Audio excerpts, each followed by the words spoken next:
Hello everyone, and welcome to my channel. I hope everyone is having a wonderful day.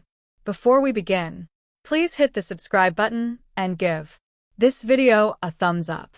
With brilliant white roses everywhere, candlelight glistening off crystal champagne flutes, and the soft sound of a live quartet playing a love tune in the background, the Forrester house was turned into the most lavish wedding location Los Angeles had seen in years. The majestic staircase, which led down to a floral archway where Ridge Forrester stood, immaculately in a fitted black tuxedo, had been draped with ivory silk ribbons and luxury. His hair was styled flawlessly, but there was something else in his eyes, a storm lurking beneath the surface, a shadow behind the grin. He married Taylor Hayes, whom many said was his actual soulmate, and guests remarked on how happy he looked.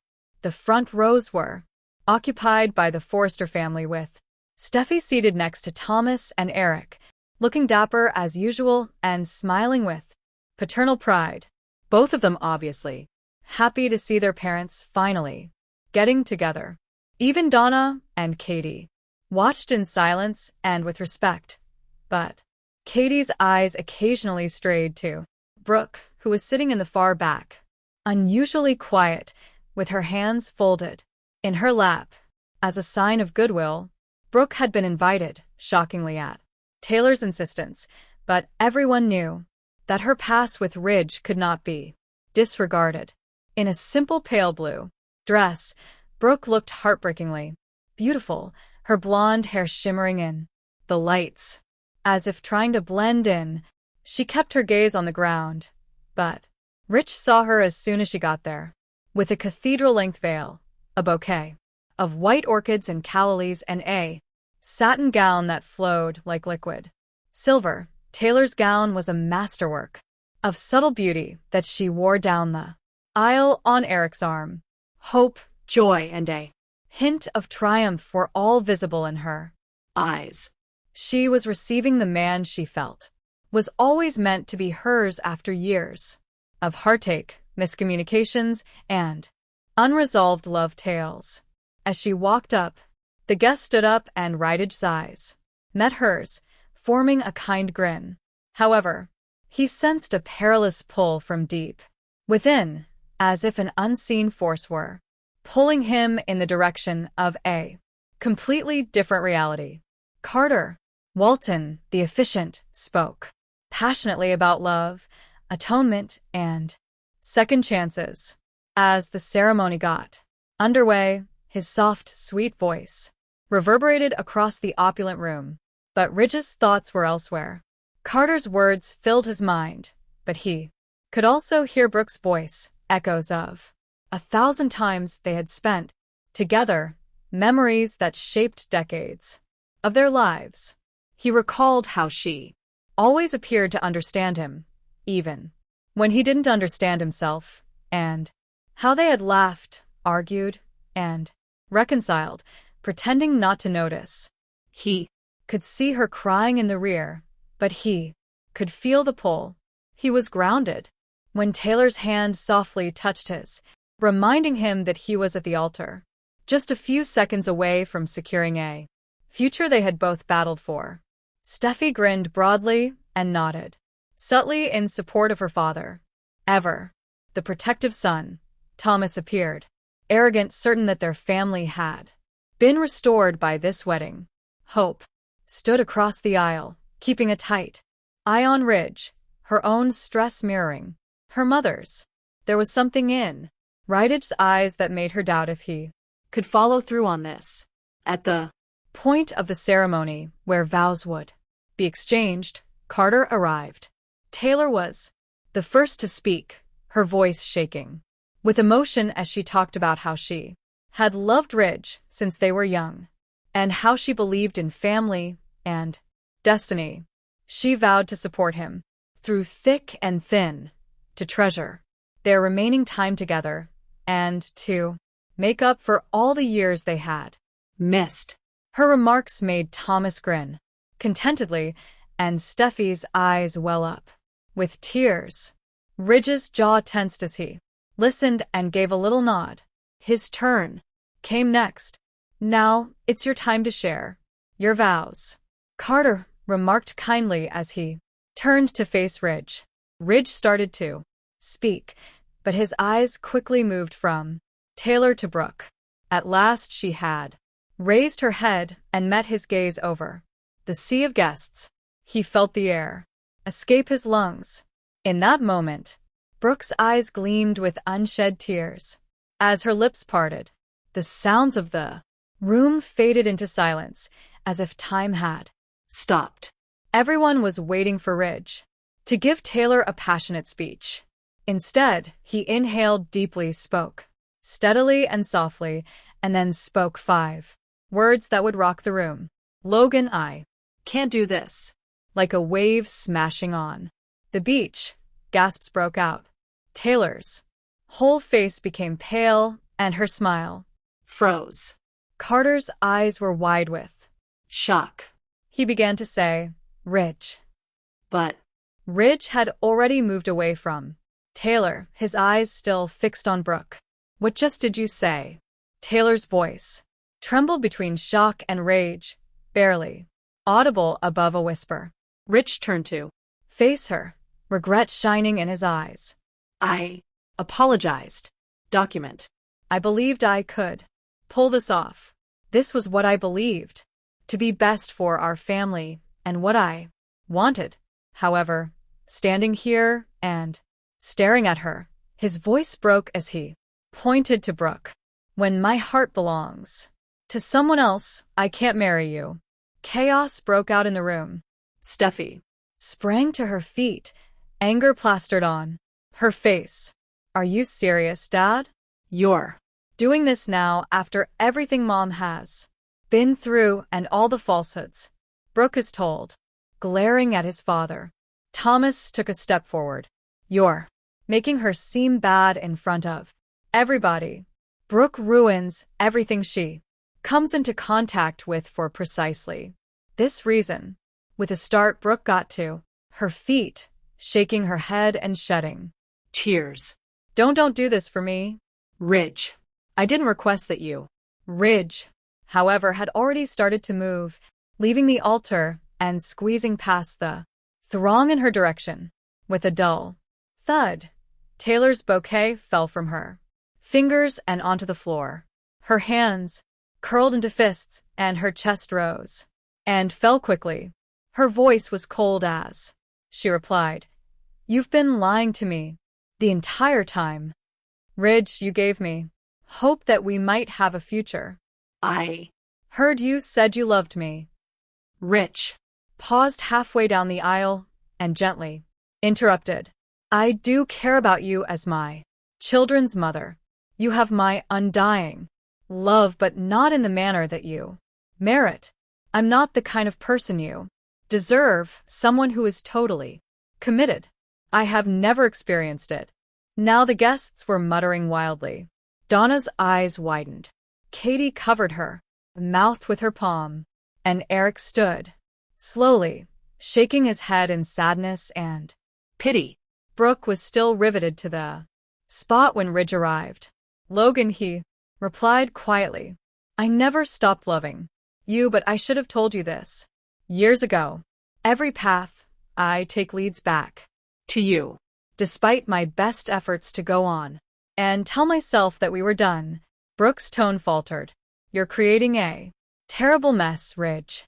I don't care, he replied angrily. When all I want is you, I can't stand there and promise someone else a life. Taylor's voice was as sharp as glass, piercing the room. You conceited, self-centered man. You couldn't hold off on destroying me for another hour. Her shoes clicked on the Taylor's breathing was erratic, and she kept looking from Ridge to Brooke.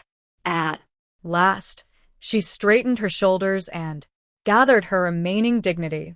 Ridge, you don't deserve me, and you won't once more. I hope that whatever is going on between you and Brooke ends badly for both of you. Then, with her veil following her like a specter of the unrealized future, she turned and left. Rich didn't go with it. He ignored the glares, the whispers, and the waves of condemnation coming from all sides of the room and instead grabbed for Brooke's hand. Brooke's voice wavered as she glanced at him. You simply blew everything up. Your family, your children, Ridge acknowledged. They'll hate me for a while, but they'll live. Logan, I can't keep acting like this. Not for anyone. Not for them. The visitors dispersed and startled quiet as the room gradually started to empty. Their mother had stopped at the front door, her shoulders trembling with repressed tears, and Steffi and Thomas remained with her, unsure whether to feel guilty or relieved. Brooke gazed down at their connected hands. Ridge leaned in and spoke in a hushed but determined tone. I've already decided. It's you two. Always you. The history of decades of love, treachery, passion, and forgiveness permeated their relationship. Brooke had always known it would end like this somewhere in her heart. But at what price? The world outside the Forrester mansion continued as Ridge drew her into a hug. But the consequences of those 5 words had only just started to unfold within. A wave of anxious silence, like the air before a rainstorm, swept over the Forrester home as soon as Taylor's veil vanished out the huge front door. This kind of silence doesn't feel empty, but rather charged. Low pitched whispers were heard among the guests, some holding champagne cups they hadn't even touched, while others exchanged stern looks before discreetly apologizing. Brooke appeared to be poised on the precipice, uncertain about whether to jump or take a step back to safety. But Ridge was still holding her by one arm, and his gaze would not leave her face. For a while, Steffi stood motionless as her mind tried to comprehend what had just transpired. Then she fixed Ridge with her razor-sharp gaze. Her voice trembled with repressed anger as she said, You just destroyed Mom. For what reason did you degrade her in front of our friends and family in order for you to crawl back to her? Her clothes might have caught fire from the intensity of her look at Brooke. Rich took a step forward and spoke in a stern but calm tone. I know you're upset, Steffi. You are perfectly entitled to be, however, but nothing. Steffi's hands flew up in frustration as she snapped. You have been telling us for months that this was about doing the right thing, about stability and about family. In front of everyone, you stood here and gave Mom a promise of a future only to tear it away. Are you aware of what you just did? To her? To us, Thomas added, his tone calculating and icy. Don't waste your breath, Steffi. This is nothing new. In regards to Brooke, Dad has consistently shown weakness. All of his promises are abruptly broken when she flashes those eyes and offers a few kind words. His tone was brimming with contempt as he turned to face Brooke. Additionally, you were unable to avoid attending his wedding. You knew exactly what may occur, so you had to show up. Brooke's tone faltered. Taylor invited me, so I went. This was unexpected, and I didn't want. Thomas interrupted sharply. Oh, spare us. Brooke, you have been playing the same game for decades. Moments like these when you get to win while someone else loses are what you live for. Rich finally raised his voice and screamed, Enough. I won't stand by and listen to you speak to her in that manner. I made this decision, not hers. You should be upset with me if you're upset. Believe me, Steffi retorted. We are. The front door opened once more at that very time, and Taylor entered again, but she wasn't by herself. Lee Finnegan stood next to her, a late-comer who now stood motionless, looking around the room. Taylor's posture was stiff, but her makeup was smudged. She stopped inches from Ridge after walking directly to him, her heels tapping with each step. I Forgot something, answered Taylor calmly. My honor. After dropping the bouquet earlier, she knelt down and pushed it into Ridge's chest. This is yours to keep. A small memento of the life you wasted. It was frightening how serene her voice was, like a silk-wrapped razor blade. Taylor, Ridge started, but she raised a hand. Don't, she advised. Avoid attempting to explain. Over the years, I've heard all of your justifications. This person is simply humiliating the public while wearing a tuxedo. She Looked intently at Brooke. Brooke. Congratulations. This time you didn't even need to do anything. He simply ran over with tears welling up in her eyes. Brooke shook her head. I never, Taylor said. Taylor interjected. Save it. I don't want your pity and I don't need your sympathy. Simply enjoy your victory. We are both aware that it won't last. Taylor then departed once more, slamming the door so forcefully that the flowers beside the entrance trembled. It was tense enough to split the room in two. With a nervous giggle, Donna, who appeared to have eaten a lemon, attempted to defuse the situation. Well, things could have gone both ways. Nobody answered. At last, Eric spoke up, his voice bearing the weight of decades of being the patriarch of the Forrester family. All right, everybody. The circus is over. Return home right now. His eyes lingered on Ridge, his face laced with disappointment. We'll discuss it later. The visitors left one by one, leaving just Thomas, Ridge, Brooke, Eric, Steffi, and a few others. Rich patted Brooke's arm tenderly, but Steffi stayed, with her arms crossed. Let us leave this place, he replied quietly. However, Brooke drew back a little, her face displaying ambivalence. The Ridge. Right now, I can't just walk out with You. not in light of what just transpired. He was truly shocked and asked, What do you mean? You left Taylor at the altar for me, she added, her voice shaking. Do you know the extent of the harm that will result from that? To your children, to our relatives? I'm not sure I can handle this, and I didn't ask for it. Ridge's mouth clenched.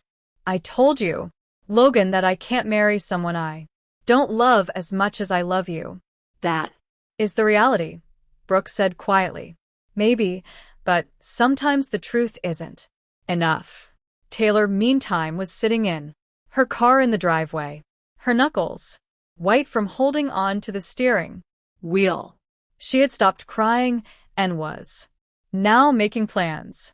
She reflected on all the times Brooke had taken Ridge away from her, all the opportunities she had given him, and all the humiliations she had suffered. She reminded herself that this was the last time She would see to it that Brooke felt bad about this, and she was fully aware of how. Soon after, Steffi went outside with her mother. We're not going to let them get away with this, Mom, she murmured as she got into the passenger seat. Not now. With